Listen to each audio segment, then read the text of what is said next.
Good morning, good afternoon, and good evening. Actually, good morning is for those who are, of course, joining us from other parts of the world and from every part of the world, in fact. Welcome to day 5 of the Rise Pico World Summit, the 12th edition. Yes, you heard that right. The 12th edition of a very unique convening of thought leaders, practitioners, learners, and the spectrum in between. What is uncommon about them is the spirit to collaborate for the greater good. And what is common about them is the belief in the RISE values: responsible, inclusive, sustainable, and ecosystem friendly, as you just saw in the video we shared. The summit got off to a resounding start 5 days ago, and we will see over 100 sessions co-created and co-located in multiple cities across, with the same number of partners and over 200 experts from around the globe, for a community that is now 9,000 strong from 83 countries. We hope you will explore the platform throughout this week and just one more day go to close the summit. So make the most of it. We have a lot still to come and happen. Welcome also today to this very special roundtable to highlight the importance of inclusive procurement practices in fostering equitable and sustainable supply chains. Supply chain diversity drives sustainability and impact in partnership with WEConnect International, who we are so pleased and privileged to have been working with for a few years now, actually for quite a few years now. And to get us started, to set the context for today, I am going to request Mr. Ramaswamy, Director of Procurement, APAC, Marriott International, to join us and say a few words and, of course, set us thinking on this really important topic. Mr. Ram, may I invite you, please? Thank you, Karen. Am I audible to you? Am I audible to you all? Can you hear me? Yes. Okay. Hey, thank you so much, Karen. Good morning, good afternoon, good evening, everyone. Thank you for joining today. It's wonderful to connect to each one of you virtually. And my special thanks to Karen, Shaiva, Rice World Summit, Idobro, and Eroshan from WEConnect for creating this wonderful opportunity to bring us all of us together. I'm so excited to share my few insights after my so many years of interaction, business interaction with the WEConnect, about mainly focusing on the importance of inclusive procurement practice in fostering equitable and sustainable supply chains. So feel free to share your thoughts in the chat as we go on. However, it's my honor and privilege to share my views today, which is close to my heart and my organization where I work, which is Marriott International. So inclusive procurement practices encouraging supply diversity. At Marriott, we believe that the world is beautiful in its diversity, and the diversity and inclusion are not just values that guide how we interact with guests. They are foundational principle in how we run our business daily, across the world. One key area where this shines through is in our commitment to supply diversity, ensuring that our global supply chain reflects with rich diversity of communities we serve. At its core, supply diversity refers to surely proactive business practice of sourcing goods and services from diverse owned business, such as those owned by women, but surely other things like minorities, veterans, and persons with disabilities. It's a commitment to ensuring that opportunities are extended to business that have historically been underrepresented in supply chains. There are many women entrepreneurs who require extensive support to ensure that they are part of this mainstream procurement process so that they get the benefit out of it. But this is also not just about doing right thing, although it is certainly is. It's about realizing the business benefits that comes from working with diverse suppliers. Research consistently shows that diverse suppliers bring innovative solution, agility, and new perspective that drive better business outcomes. They push us to rethink old model and introduce fresh ideas that help companies compete more effectively in today's fast-moving globalized world. So let's discuss something about why supplier diversity is very important. Supplier diversity and environmental, social, and governance (ESG) initiatives are increasingly interconnected and intertwined in modern business strategies. By integrating supplier diversity to ESG framework, companies are gaining benefit and also enhancing their sustainability efforts while promoting inclusivity and equity. So, supplier diversity for any organization is more than just procurement strategy. It's a reflection of company's core value. For instance, in Marriott, our founder, J.W. Marriott, famously said, "Success is never final." This philosophy extends to our commitment to continuously improve and innovate. And we believe that diversity in our supplier base, and particularly women entrepreneurs, is powerful driver of that innovation. By partnering with diverse suppliers and businesses owned by minorities and women, it really helps reaching our goals in terms of innovation, not only innovation, and also like it helps extending our diverse commitments to the whole organization.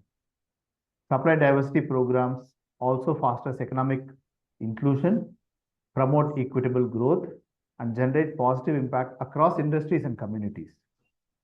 So commitment to supply diversity creates ripple effect in the broader economy.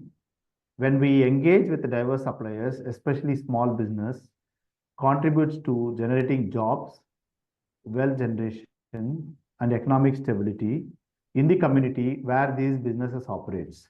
We have seen multiple examples where we started working with some small women entrepreneurs, small organization who are women entrepreneurs or diverse suppliers. Today, they grown along with the organization as we grown. Like supply diversity, if you look at it as per the statistics, on an average, companies spent between maybe approximately 3.6% with certified diverse suppliers, with best-in-class companies reaching up to 9%. It means still there is a huge opportunity for the industry to promote supply diversity and inclusion in the whole of their everyday procurement and supply chain activities. Of course, supply diversity doesn't come without any challenges. It does have many challenges. Many diverse suppliers, especially smaller businesses, face barriers such as limited access to capital, resources, and knowledge about large corporate procurement processes. Knowing about how the large corporations work on the procurement process.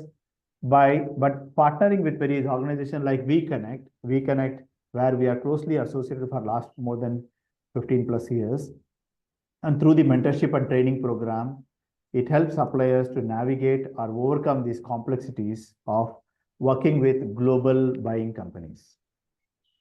So I have listed down some of the 6 top priorities, which I would like to share with the team here. Building a diverse and inclusive supply chain requires intentions and action. One has to take several key steps to ensure that diversity and inclusion are integrated into our procurement processes. So the key 6 steps, what I believe, is commitment from top management, goals and dedicated resources, supplier development program, data collection reporting, flexible contracting terms, and inclusive culture. So let's talk one by one now. Commitment from top management, it means ensuring that our leadership at every organization is deeply committed to supplier diversity and see it as a business imperative.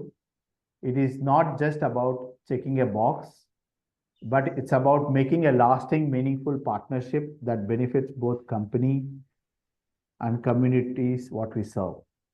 Point number 2 is goals and dedicated resources. It's also important that every department, every function, every leadership in the organization gives the prioritizing the supplier diversity, and that includes setting a smart goals, allocating resources, and supporting diverse suppliers ensures the progress towards achieving such goals. Point number 3 is supplier development. So establishing mentorship programs and engaging suppliers and inviting suppliers in the conferences and seminars of the organization, and also interacting with them during their specific conferences like what WEConnect conducts or what now RISE is conducting.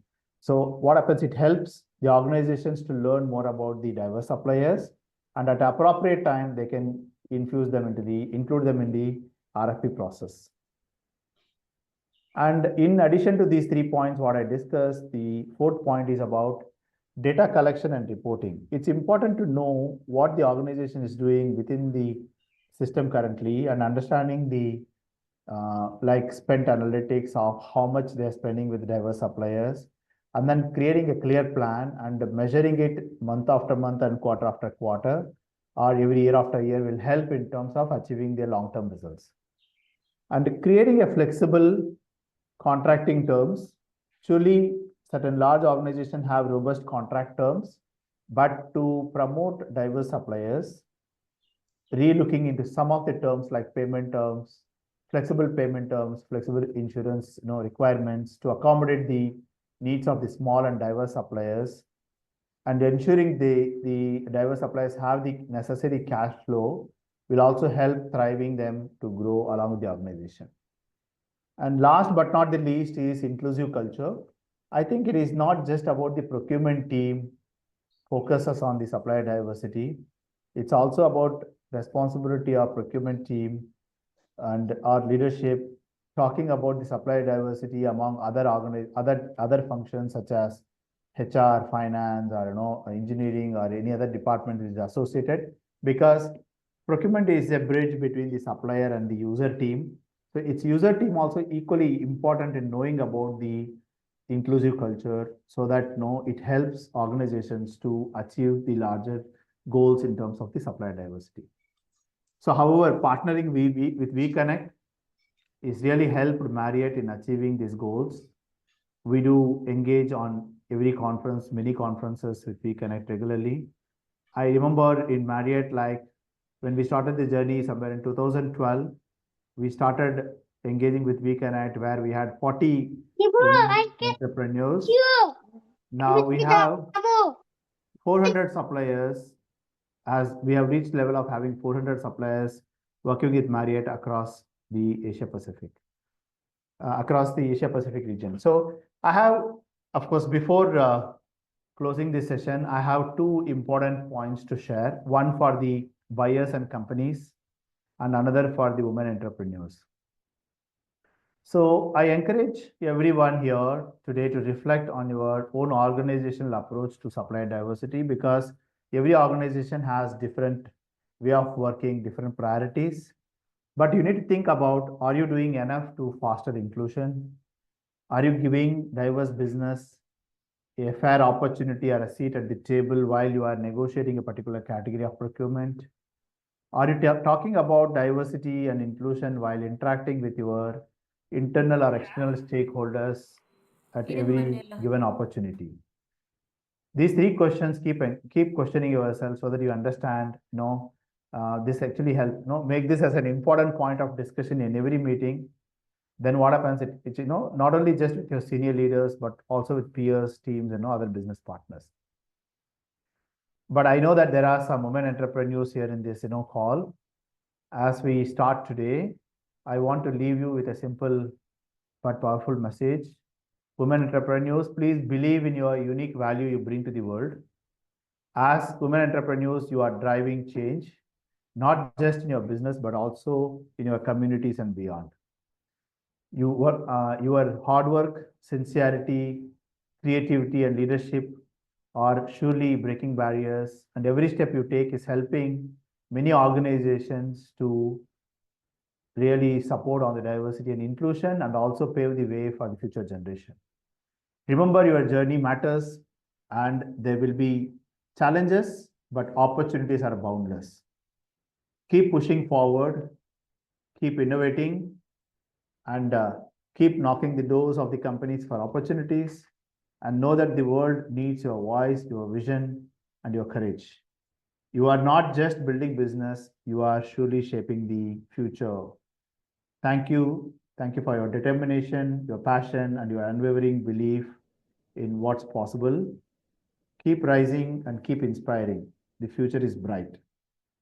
Together, let's continue giving importance of inclusive procurement practice and fostering equitable and sustainable supply chain. Diversity drives sustainability and impact. Thank you and wish you all the best for the upcoming roundtable and look forward to listening to your views of participants, in the roundtable. Thank you so much. Thank you so very much. I think for that very heartwarming message. I mean, I'm a woman entrepreneur myself, and I can tell you that, every word of encouragement definitely pushes us further and makes us realize that, yes, of course, we have the value to provide. And sometimes it's just a little bit of hesitancy that we have. So that's one thing I wanted to maybe pick from there. And the second is, it was very apt thing that I remembered from yesterday's one session, which was he with she. And I think that's another big thing, right? Diversity will take off when we have more and more men who understand and are with, not just for. For is like saying, you can't do it, I will do it for you. But with says that we'll do it together. So I think thank you so very much for leading that way, talking to us about the 6 steps of the procurement process. I think they were really one after the other, very detailed to get into. And of course, the closing message for both the corporates, because we both have to work together. There's so much to be done on both sides. So thank you very much.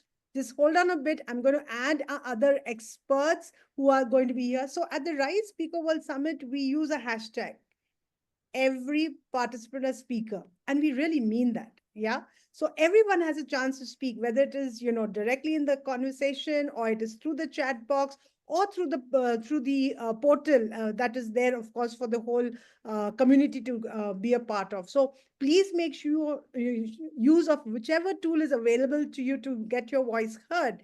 But alongside that, we also bring in some real experienced experts who are here to give us their insights and the value of their experience and benefit of that experience for all of us. And so I'm really pleased to introduce very quickly our experts at this round table.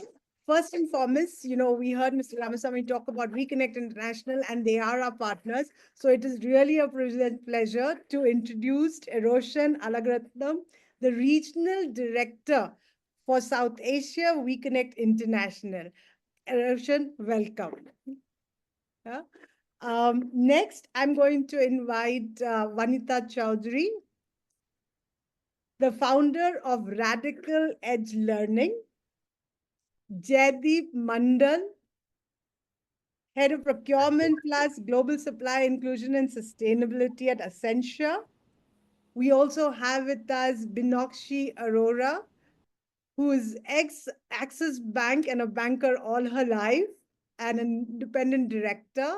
We also have with us Madhur Singh, who is the sustainability, circularity, and climate specialist, and previous writer for the World Economic Forum, and also a board member. So as you can see, we have a fantastic set of experts who are going to be talking to us. We don't just say speakers, anybody can speak, but it takes an expert to go deep, right? And so we have these wonderful experts with us. You will see their profiles coming up one by one in the chat, because today you can learn about anybody from anywhere. So I think more than spending time on that, we're going to spend time on talking and really getting to the meat of everything that we have to do.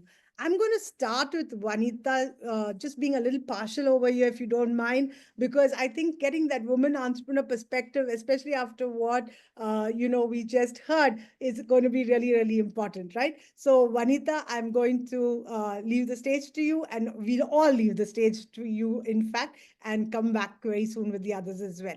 Over to you. What would you like to say as a starting initial thoughts for all of this?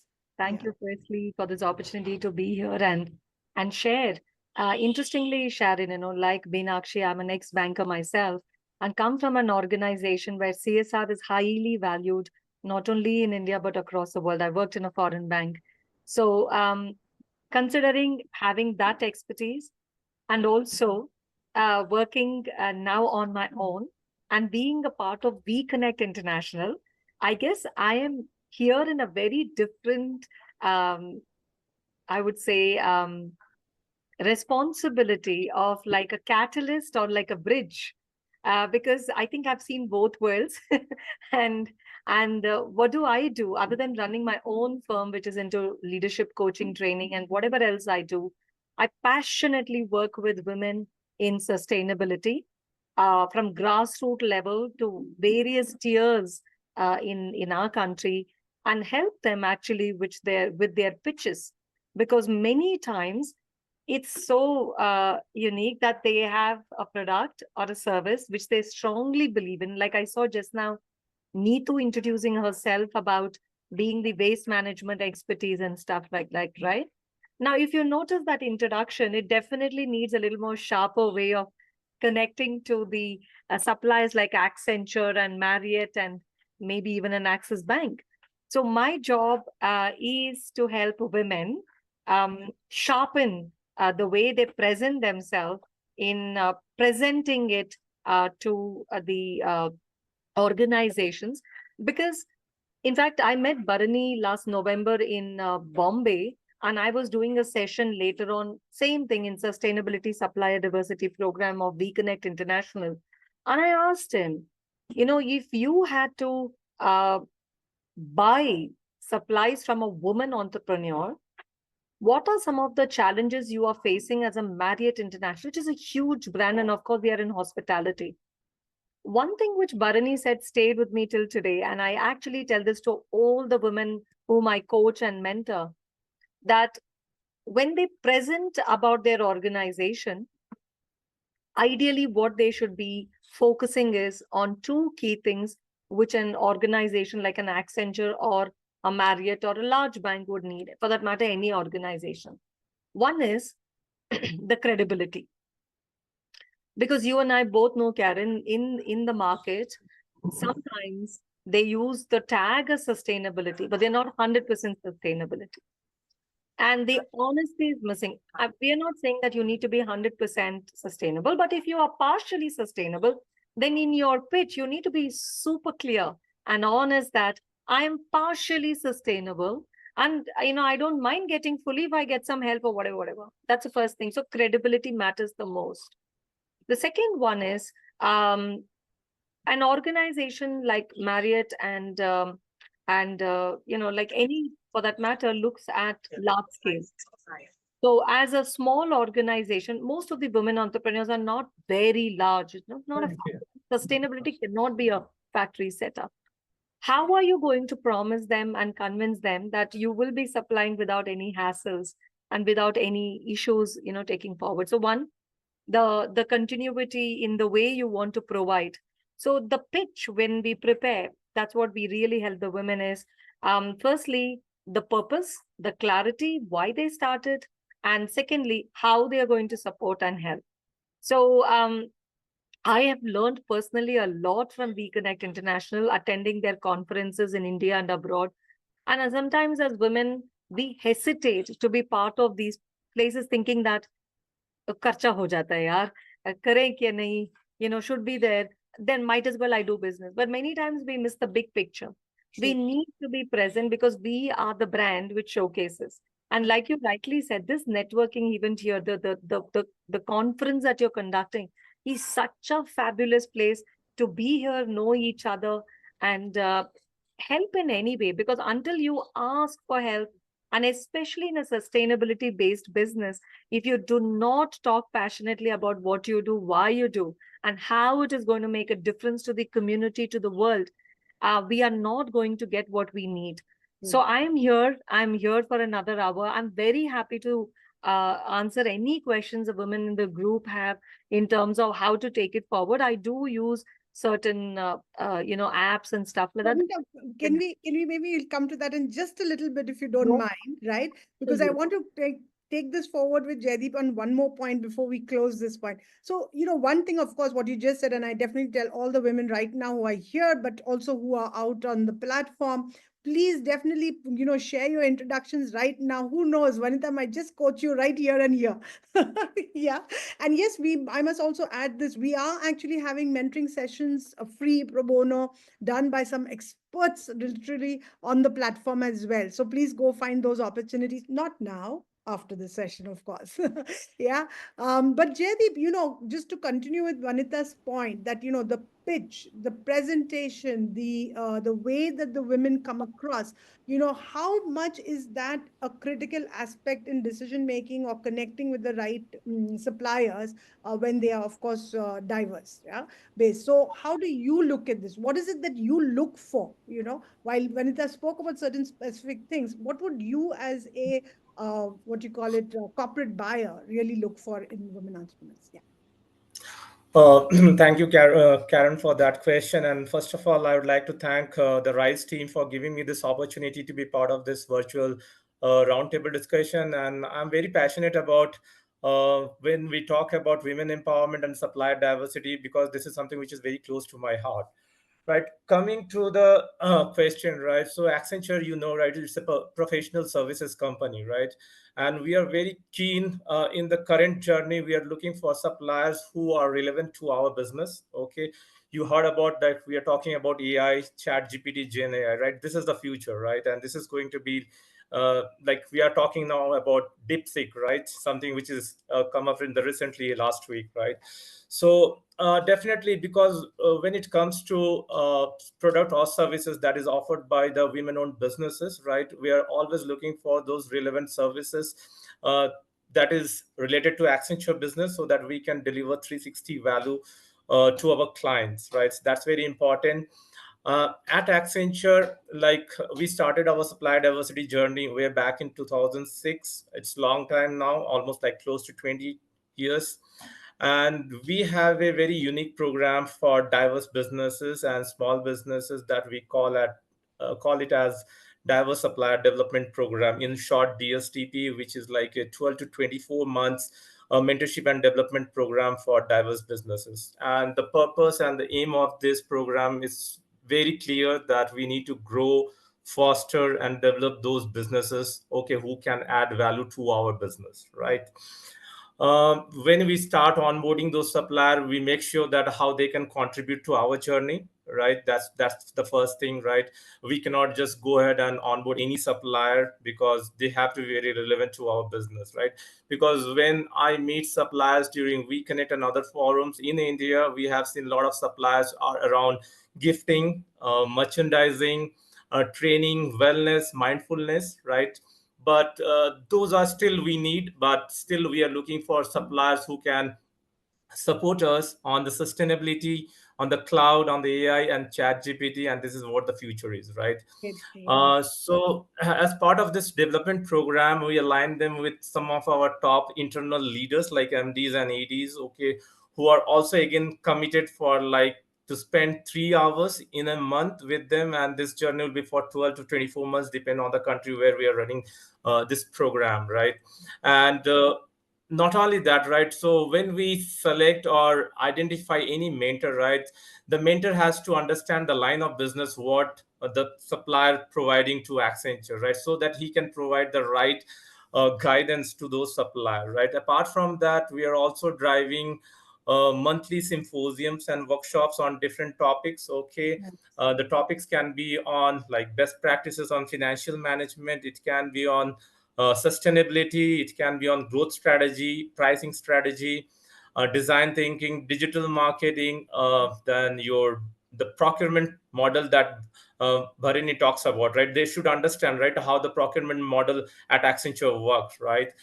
Then we also do sessions on other like business continuity management, infosec security, right? So these are some of the topics we help them to understand what we do. And and then after the program, and like they are also part of our alumni, right? And so far till today in FY24, the stats what I have, we have successfully graduated like close to 286 suppliers across globe. right? So Amazing. that's a massive number, and we are running this program like we started in the US, and then we have extended to Canada, then South Africa, UK, Ireland, India, then Australia, and very recently we have kicked off in Brazil. So that's a pretty unique program, and a lot of our suppliers are very interested to be part of this program, to join Great. this program.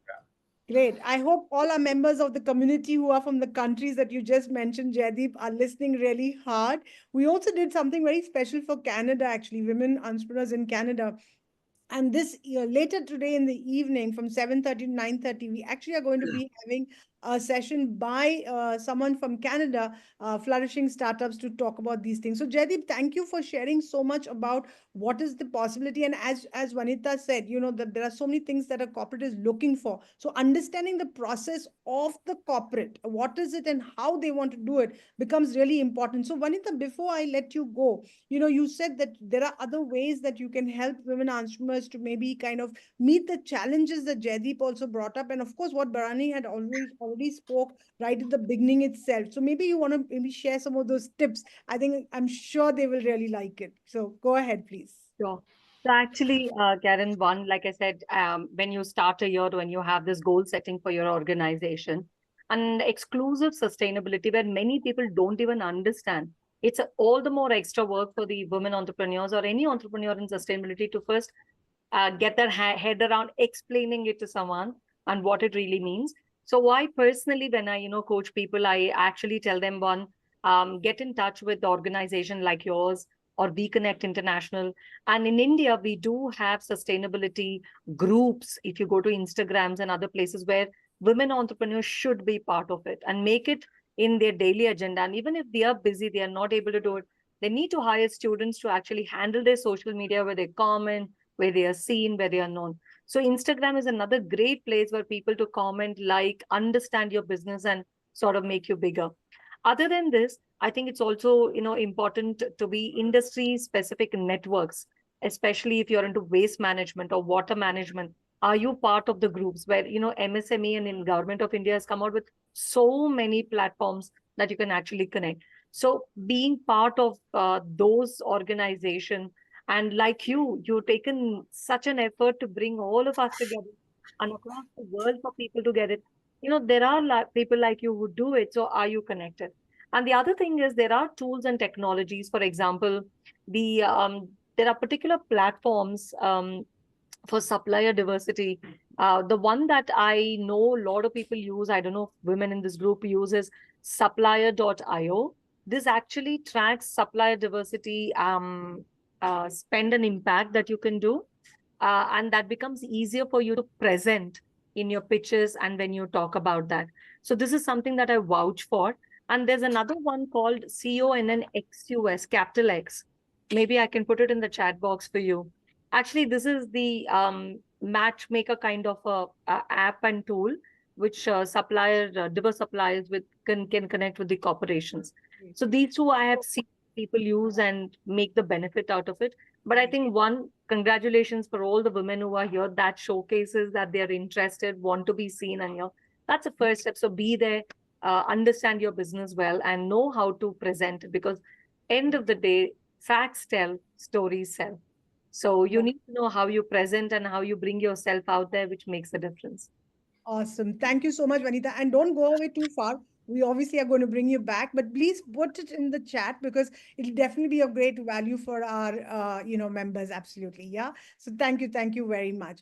Jaydeep, you mentioned so many opportunities that are available for women entrepreneurs, right? But unfortunately, they tend to stay in those traditional, kind of categories and continue to be kind of boxed in that case. So I think there is a need for them to kind of be more risk takers, be more creative, think bigger, right? I mean, that's really what. So absolutely, I think that's where I want to just go to Madhur based on what you just said, okay, because Madhur does a lot of training for MSMEs and and kind of gets them to understand how to incorporate. So let me not, of course, say that before Madhur comes in and says it. So Madhur, over to you to say what do you think you can do, or what do you do actually, not think, but what do you do that will help our women entrepreneurs think more creative and become more innovative so that they can get more opportunities like what Jaydeep just mentioned. Please, over to you. Yeah.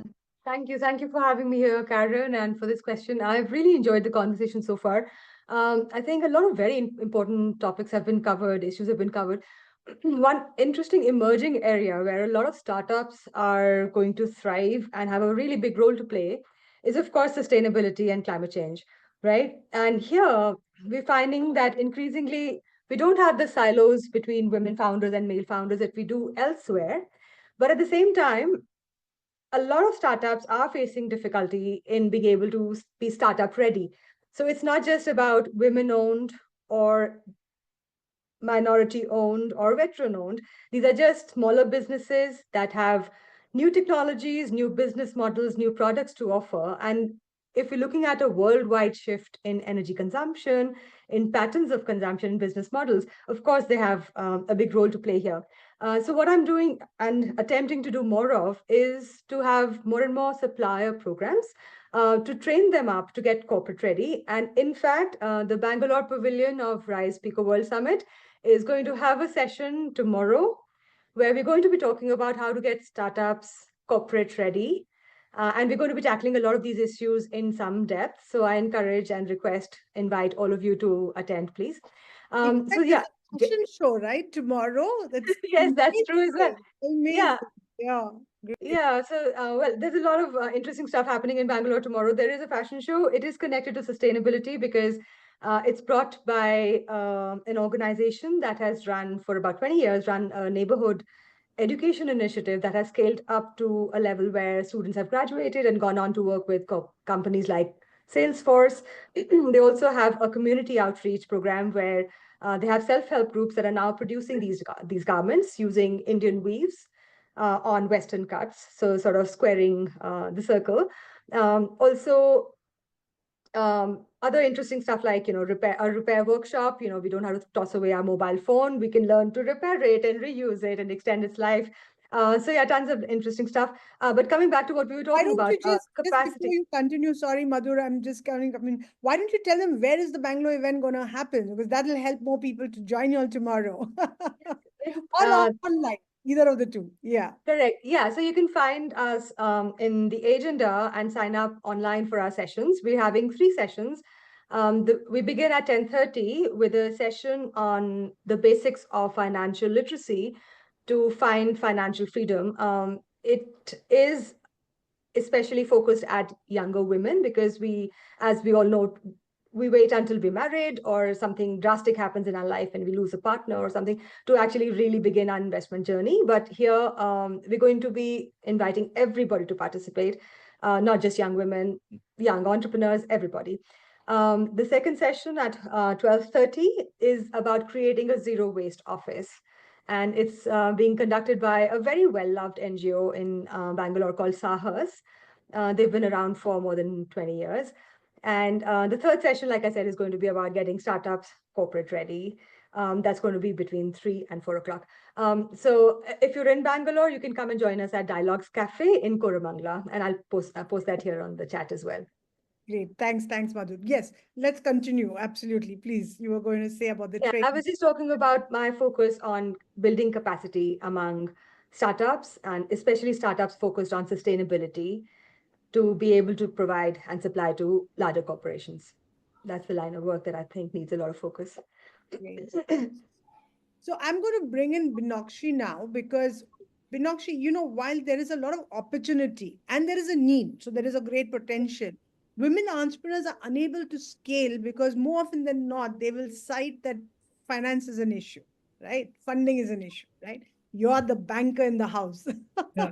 So tell us, what can banks do to help more MSMEs and especially women entrepreneurs in particular to really kind of help them scale their business so that they are in line with the expectations of corporates? Yeah. Right. So from the excitement that you show about banks is where the moolah is, right? So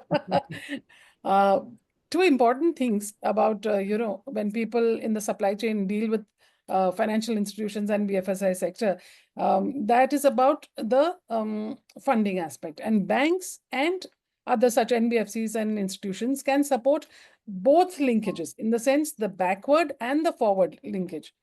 Backward by having, those smaller schemes and specialized schemes for supporting the funding in an like you said, in an MSME way, or even for startups, etc., so that they can build something.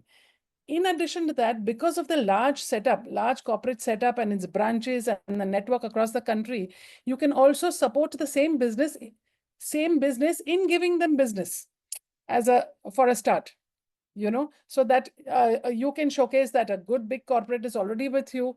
That corporate ensures that, your back end and things are in order because you're kind of funding it, and they can leverage that to get more business. So this is a very interesting and a nice and a useful and a helpful thing that the smaller specialized groups can get. And we do have banks, especially public sector banks, who have schemes for such, diversified groups. Another thing, like you said, another thing which, is very obvious to a public about banks is their detailed processes and systems. You go starting with that image, oh, you have to go and open a bank account and lots of documentation, which has changed now, of course. But in banks, there is a category when we support, the smaller groups, that the documentation is far more simplified. And like Vandana said, making them corporate ready, where documentation comes as a starting point. A lot of things get simplified. Their proposals get looked in a more holistic way, rather than is this financial parameter there or not, etc. So these two advantages are there. Plus, there's a lot of goodwill. Corporates are happy to support because there's a lot of goodwill that gets generated from supporting these groups in both the linkages. And a personal example that I'd like to give is that unless it's a policy, it's more difficult to get through connecting with these, because I have seen, in a bank where we could not support someone who was a courier startup working with only the deaf and the dumb. Working with deaf and courier, and we could not support because there was no policy at that time. I'm talking about maybe at least 10 years back. There was no policy that we should have in the supply chain. So we need support from the corporate level. Like Ramaswamy or someone said that we need support from the top to, take this forward. Absolutely, absolutely. So those things matter. That's kind, yeah. Understanding corporates, okay, is as important as understanding your own business and understanding your own products. So I think, WeConnect has been doing this bridging, and both Bharani as well as Jaydeep and Vanita all alluded to how that relationship with WeConnect has helped so much, to kind of bring them closer. And so I'm going to bring in, Eroshan, who of course has been leading the region fantastically for WeConnect, and there's been just sea change in what is the work that is happening in supply chain. In fact, you all have made it a buzzword now. Let me tell you, you've been much ahead of the curve, Eroshan. WeConnect has been doing this for I think almost 10 years in India, and only now that buzz is starting to really take some, this thing, volume has gone up. So thank you for doing that, and maybe you can come in with saying, what does it take to really bridge this gap between the corporates and then, of course, with women entrepreneurs. And I will also bring in Bharani in this, but go ahead, Eroshan, please. Yeah. Thank you, Karen. First of all, it's a great conference, I know you're talking about like 100 different topics over 5 days, and it's amazing. And I know how difficult it is to put together such a great conference. And WeConnect has always been a pleasure to work with you and your organization, as an ecosystem partner and of initiatives. So WeConnect International is just objective is to remain very consistent and very focused, that we wanted to drive more money into the hands of women-owned businesses while making sure that they are good suppliers to the corporations and they get the equal opportunity to, win and get into the opportunity to work with corporates in their supply chain. So as you said, as Bharani just talked about it, and he talked about the commitment from the leadership and what are the steps that corporate can take in. And also, Accenture, Jaydeep talk about the access to capacity building, especially from their ESDP program point of view. And now Meenakshi talk about the access to finance, right? So WeConnect International as a platform, we connect all these dots and bring it as a package, and we deliver it to the women on business so that they can, develop their business and thrive, right? So that is what we globally do. And we are really focused on our mission. And we know that this is not possible by WeConnect International itself just to do this. So our strategy is that we partner with all, potential stakeholders, including governments and the like-minded organizations. And we are really happy to share the knowledge that WeConnect has gained over last 15 years, working with these all large global corporate giants, So you name any large global companies and they are like members of WeConnect Internationals. And you are seeing here in the house, the Marriott International and Accenture was really a big, a championing their supply diversity programs in India and globally. And that's why I was able to talk to both of them and, convince them to bring it here, because people will be able to learn more about how they're walking the talk. It's not just a tick the box option anymore for Marriott International or Accenture. They are really committed. And most importantly, what we are happy is like to see the results. Now, how they are measuring their impact, annually, how they're seeing in what amount of, business has been done with these diverse suppliers, and how their program is growing year on year. Based on Accenture's last year annual report, they have grown 23%, I think, in terms of their spend with the diverse suppliers, which is huge. Where globally the standard is, less than 1% of the supplier, the procurement only is going to the women-owned businesses. So we want to appreciate those champions and the commitment from their leadership. And most importantly, I'm really passionate to see and encouraged to see how these corporates are like purposefully identifying women-owned businesses and to make sure that they are including them in their supply chain. And while they're giving an opportunity for a diverse supplier, they also make sure that they are benefiting from them. And Jaydeep clearly mentioned that. I mean, we won't be able to do business with everybody. Those business has to make real sense to us because it's a business for us. So at the end of the day, it's a business for our buyers as well as a business for the seller. So how you can, make sure that you are aligning both of your objective is what really critical. Right. And Vanita said a really good point. And you have to pitch appropriately, right? And you have to tell the truth and make sure that you are, kind of living credible with what you have, pitched to the corporates. So that is what will set you apart from other suppliers, because there are like hundreds of thousands of gifting suppliers and other merchants and so many other people. And how are you going to stand out from this crowd and show that you are the business that the corporate has to combine and maybe like do a business with? So as an organization, we are really committed because our objective is like remaining same, and we are, since we found the organization 15 years before, like we worked in only 2 markets in the beginning, and now we have expanded to over 135 countries, providing opportunities for women-owned businesses and the corporates to do business together. So it's a huge footprint that we are having, and also while we are really moving the needle of spend, along with our corporate members, who, collaboratively, they have about $4 trillion purchasing power, which is huge, right? And year on year, it's been, on the rise when we are increasing our member base, right? And, from a couple of hundreds to like, now the Marriott procurement has been built on, and then, they have expanded more than 400, 500 diverse suppliers within India. So that kind of tenfold to 20-fold development in the approach, it's actually making the change and impacting in the economy, I would say. Great. So, Eroshan, you talk about change. You just said bringing about the change, right? And you spoke about measurements, you spoke about results, you spoke about monitoring. And that is really the key at the end of the day, because as they say, you can never really manage anything unless you monitor and measure it, right? So, Yeah.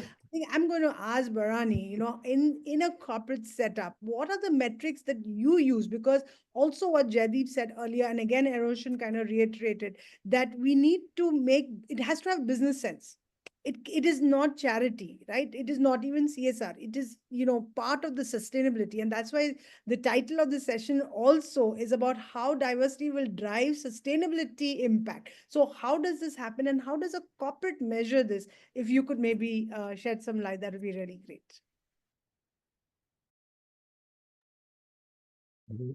Thank you, Karen. Thank you, Eroshan. I think it's wonderful to hear different views and multiple speakers. So I think if you look at in Marriott, like this is not something started just today or yesterday, you know. I know my personal interaction with WeConnect has been from 2012 onwards. It's about 2000, it's been more than 12 years. So what is important is that, first of all, as I said, that once the leadership commitment is there, and first measurement is that the taking stock of the current situation, you know, like today, if an organization is maybe having 100 suppliers, out of 100 suppliers, how many of them are currently, maybe they have zero or maybe they have 10 suppliers. That's okay, no problem. As far as you know that, okay, what is the current situation, having stock of current situation, and then understanding the opportunities, you know, within the organization is very important. Maybe certain functions, for example, certain suppliers and certain categories, you already have contracts which is signed for next 10 years or 5 years or 3 years, you know, which you don't have opportunity to go and then revise it or correct it, am I right? And so we need to very clearly identify the opportunities, and then focus on those opportunities instead of just, you know, putting our hands in every category. Okay.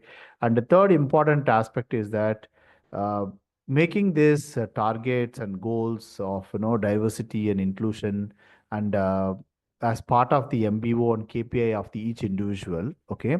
And see, I'll tell you simple example is that, like, for example, in Marriott, one of the basic rule what we have is, if at a hotel level, any procurement above $50,000 requires a diverse supplier as part of the RFP process. Okay.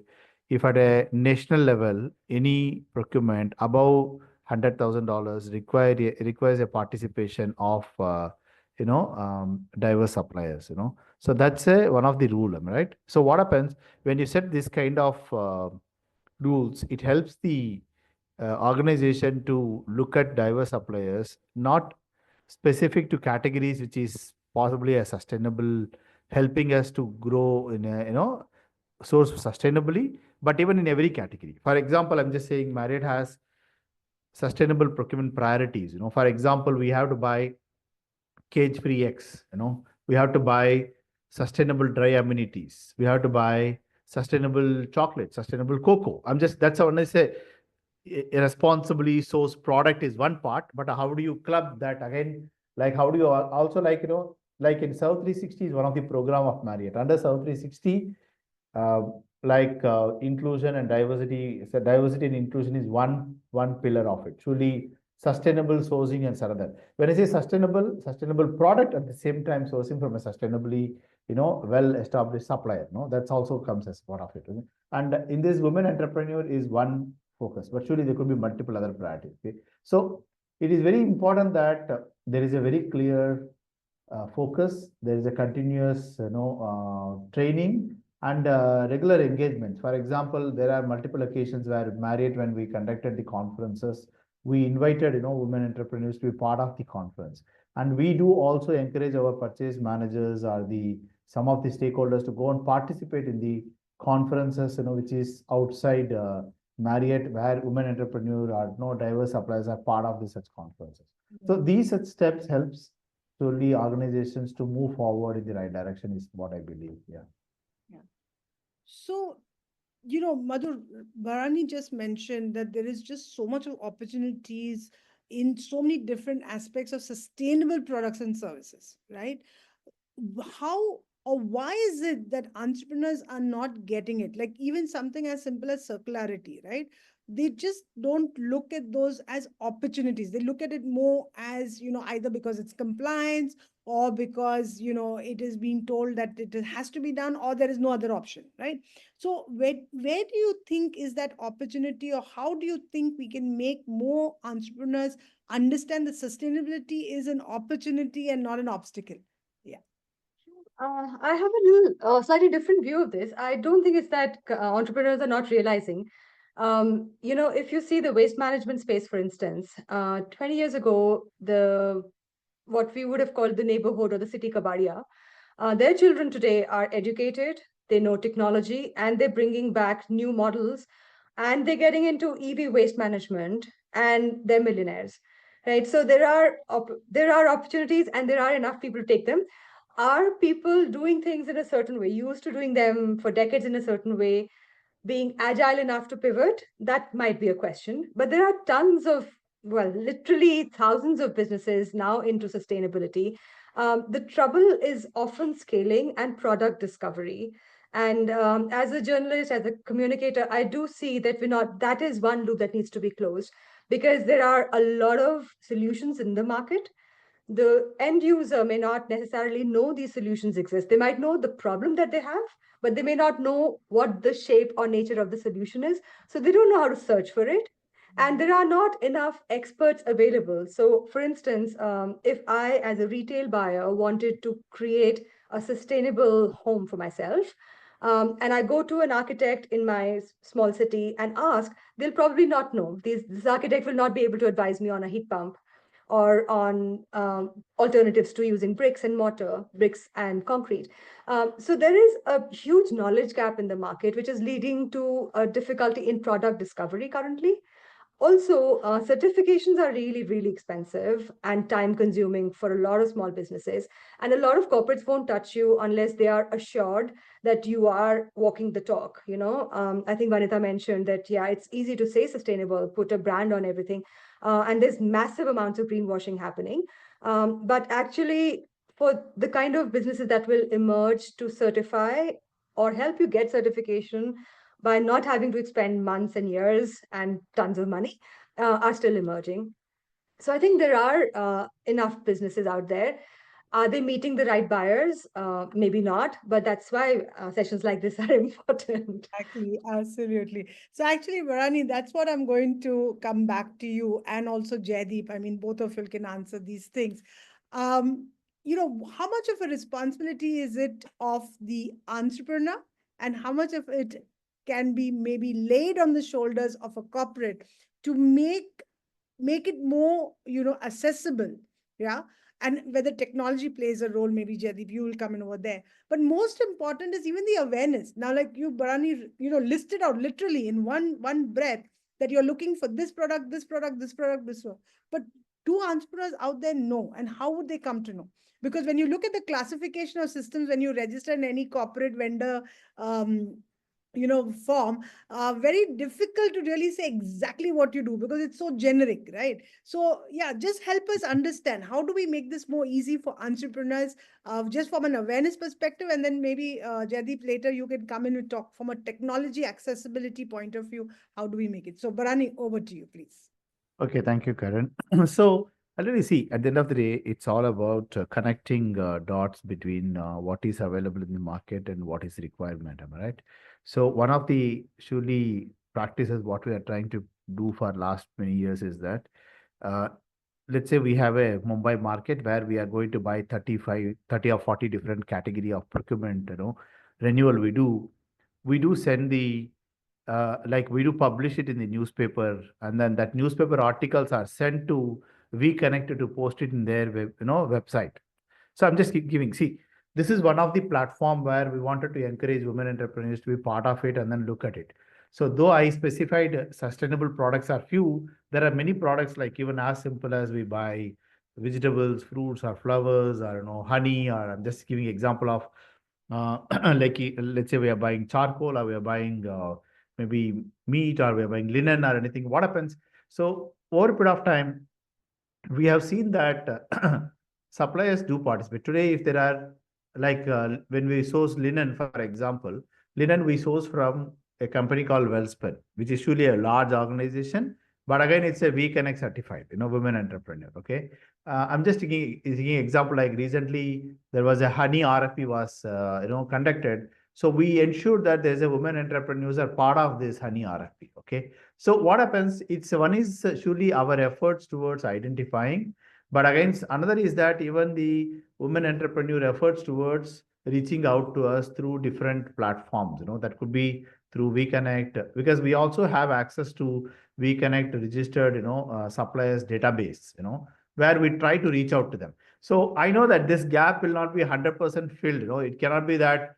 I'm sure as much as I do, even if I reach out to 10 suppliers, if I select only 2 suppliers, the balance 8 suppliers are always going to be upset. Okay, they didn't get the business. Okay, but That two suppliers is something who meet our requirement truly when we issue a contract. My only recommendation to those balance 8 suppliers is that don't lose your heart. Just understand, go back to the corporates, ask them which parameters they are not doing well, which parameters they need a improvements, and which they should genuinely. I'm sure every organization is wanted to help, and then ensure that suppliers more supply. Today, let's say Marriott is having 150 hotels across India. In next 5 years, we'll be having 300 hotels. We need more suppliers. So today, possibly they don't have an opportunity, but maybe in next 2 years down the line, they can really be ready and then meet the requirements so that they can come back. And one time, if they are not getting selected in the RFP process or tender process, not to feel that okay, the door is closed permanently. They need to come back. They need to come back again and again to knock the door and then look for opportunities. Okay, with a kind of improved version. That's what I It's a recommend. long-term game. I mean, you can't Yeah, think yeah. of business as overnight. So yes, Yeah, correct. absolutely. And thank you for that advice. And of Yeah. course, the encouragement that just because you don't get an order one time doesn't mean there's Yeah. something wrong with you. It just means that maybe this is the next opportunity that you have to kind of look towards. So thank you so Correct. much for that, Yeah. Bharani.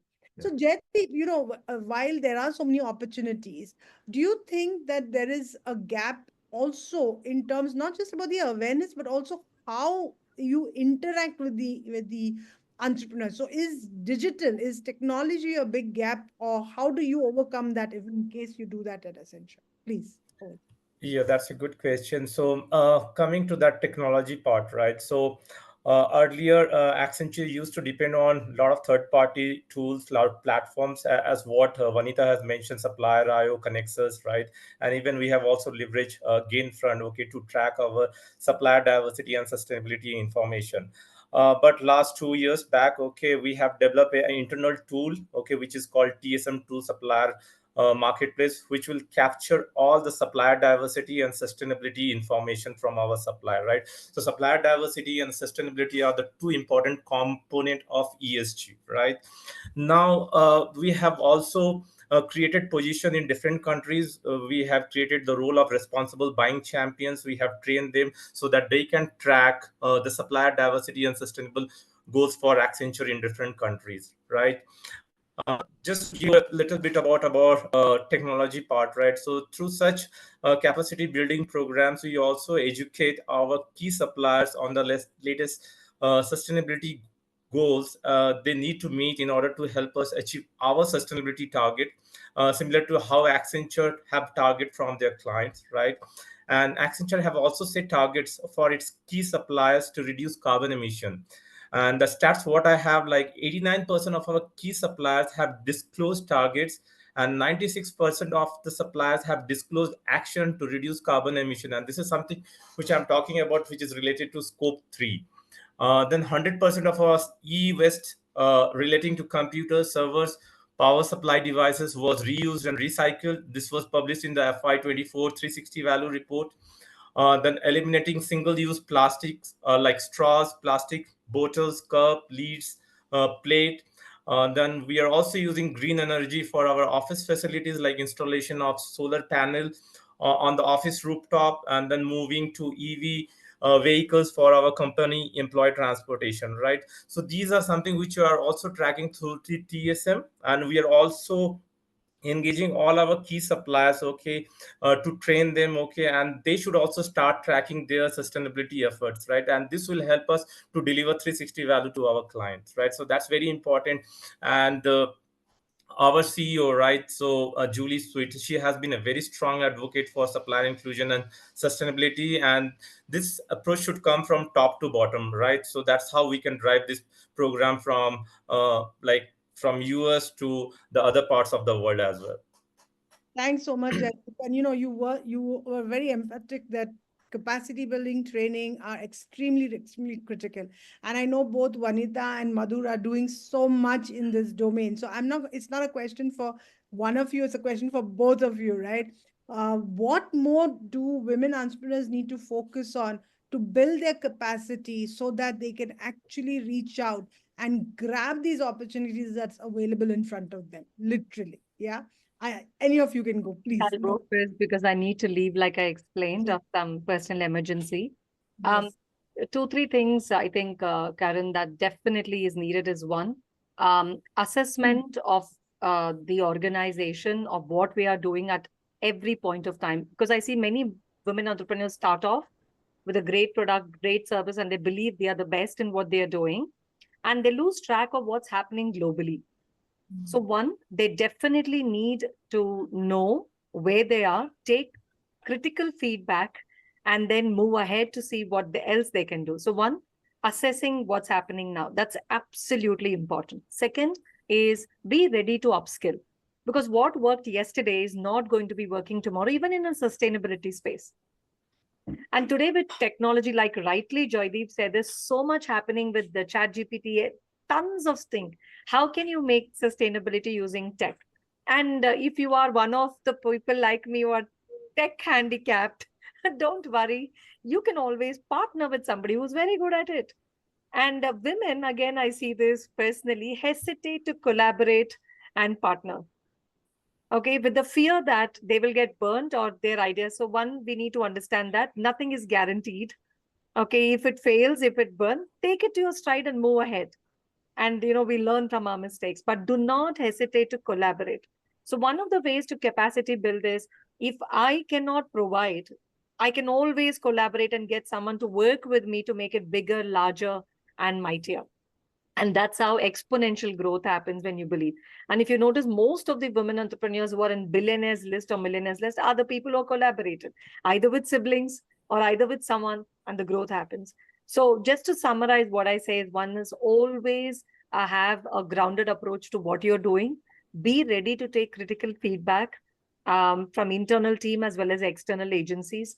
And third, be ready to learn and upskill and be in touch with reality, what's happening in the world. Do not hesitate to stand up and say, I need help, I need to learn, and I need to grow my business. And people like Madhur are there. Please utilize that kind of expertise, that kind of passion, where she's doing so much. I was so excited of Bangalore's thing. Tomorrow, unfortunately, I have a function. Others, I would have come staying in Bangalore, Madhur. But hats off to what you're doing. And that's where we want people to really grasp, learn, seek feedback, and grow. Great. Thanks so much, Vanita. And Thank you, Vanita. We'll miss you tomorrow. I wish I'd known you were in Bangalore. WeConnect, Madhur, yeah. In Bangalore. Correct.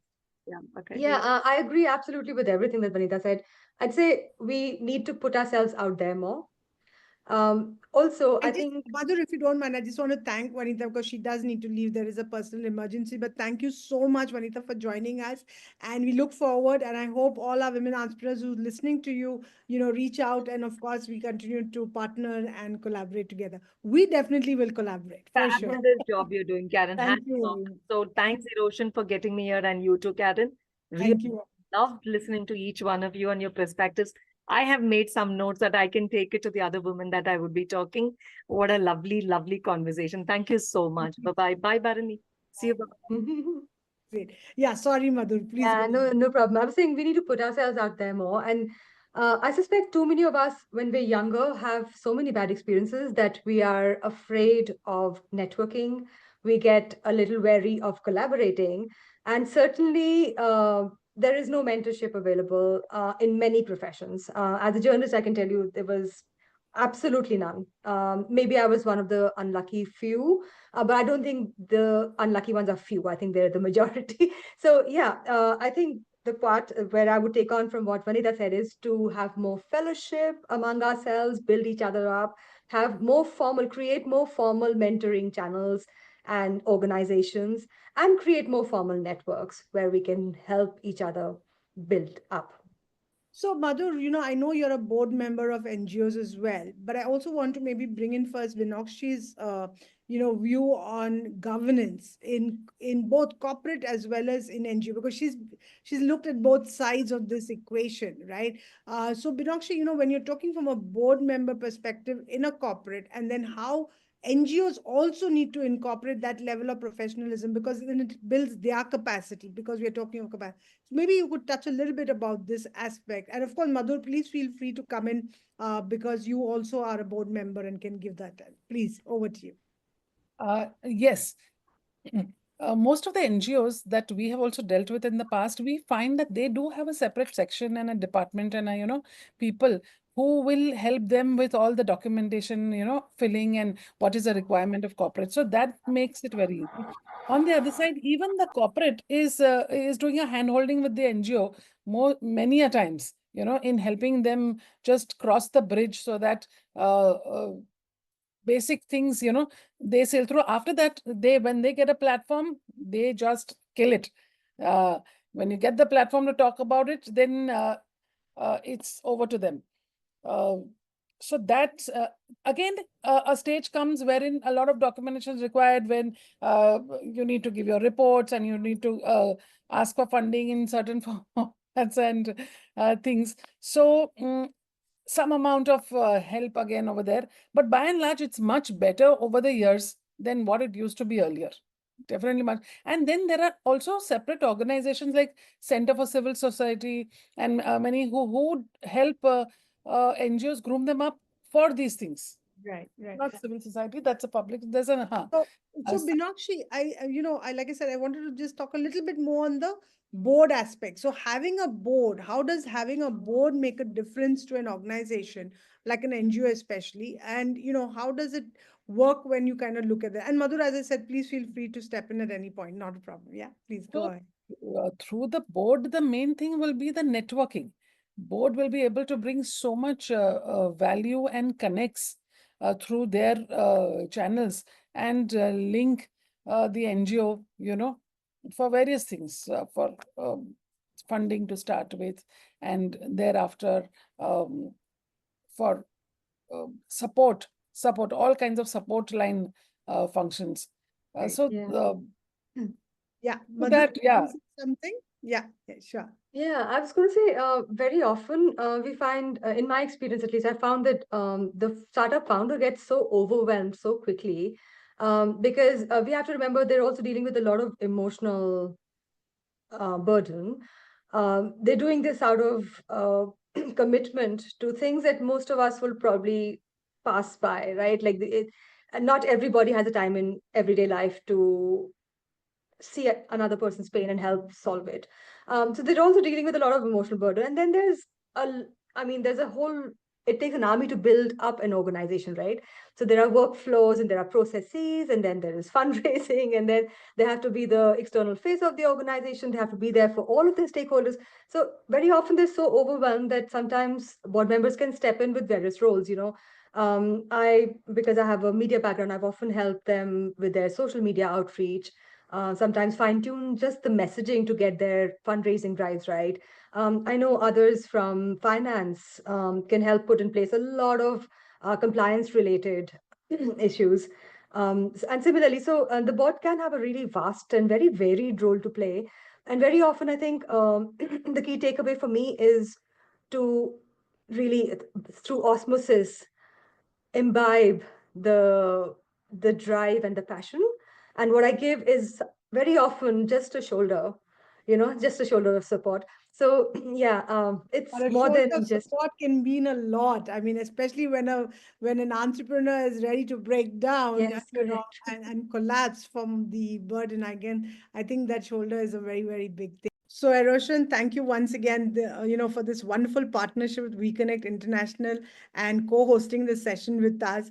I think you've seen just now, we've had such amazing conversations.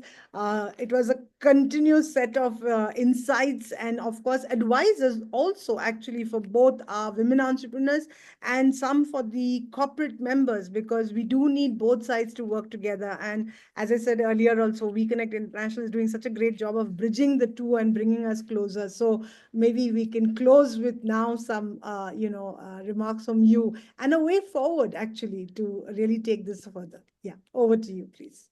Yeah. Thank you, Karan. Actually, it was a great discussion today, listening from all diverse speakers, from corporates and the women-owned businesses and the bankers. So it's actually all of the discussion is addressing a critical problem, which actually, support the sustainability of the environment that we are living in and the economy of the world.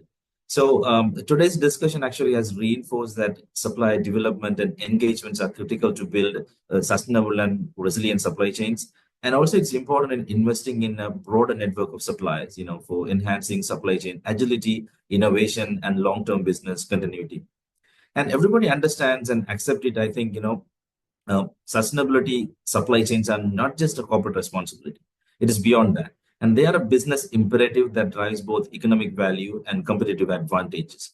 And nowadays, there's increased awareness and understanding on this. So especially with the policies that the governments are introducing, to improve the ESG and sustainability initiatives and the support the government is giving to enhance the productivity of those kind of programs. So WEConnect's role actually, continue to be working with these corporations and businesses to create more inclusive and sustainable supply chains by integrating women business owners and other suppliers and small businesses into the global value chain. And we continue to support them to identify, develop, and integrate competitive suppliers aligned with sustainability and business objective. Because you rightly heard from Accenture that it's really important for them to work with the women-owned businesses or any suppliers that really makes a business sense for them. And also from our side, we also continue to work on developing and implementing capacity building programs that actually enables the suppliers to meet the global standards and also enhances their sustainability performance. And you may have seen that recently WEConnect events. We are prioritizing to provide knowledge about green and sustainable trade for women business owners and other suppliers so that they can continue to learn from it and kind of be agile and convert their businesses or maybe like improve their businesses so that they are meeting the standards. And also it's important, for us to facilitate collaborations between buyers and suppliers to drive innovation, efficiency, and and most importantly for the shared economic benefits. And during the conversation, I really found, there are three actionable and three takeaways I have, heard. One of that is that strengthening the supplier development as a business strategy, right? So the corporates have a real good commitment, and as Bharani said, it's a kind of a decision or maybe acknowledgement from the top, so that when there's a buy-in from the top, it's easy to kind of implement the program towards the downside, and then you will really see the impact of how this is happening. And most importantly, the second thing is measuring and tracking the economic and sustainability impact. By just doing something and being like happy with, okay, I just have delivered this, it doesn't actually give you the story and the satisfaction of the impact. So you have to continuously measure your performance and track the changes so that you'll be satisfied about your activities and also be like, continue to improve how you can make more impact going forward.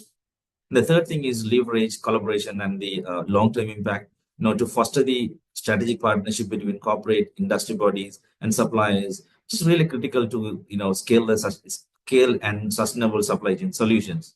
So I would encourage the corporations to commit in investing in supply development and long-term partnership to strengthen the supply chain.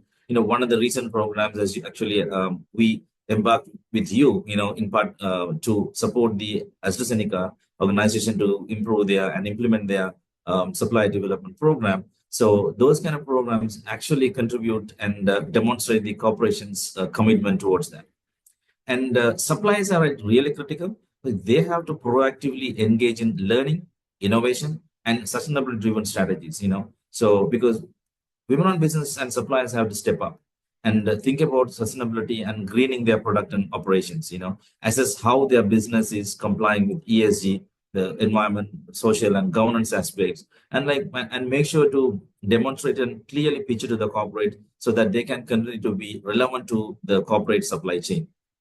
And of course, finally, the policy makers and the stakeholders, WEConnect is always working with them globally, locally, and regionally to advocate for the policies and the incentives that foster supply chain and the diversity in the supply chain. So we all have to work together to move the needle of this procurement spend more than 1% with the women-owned business and the suppliers.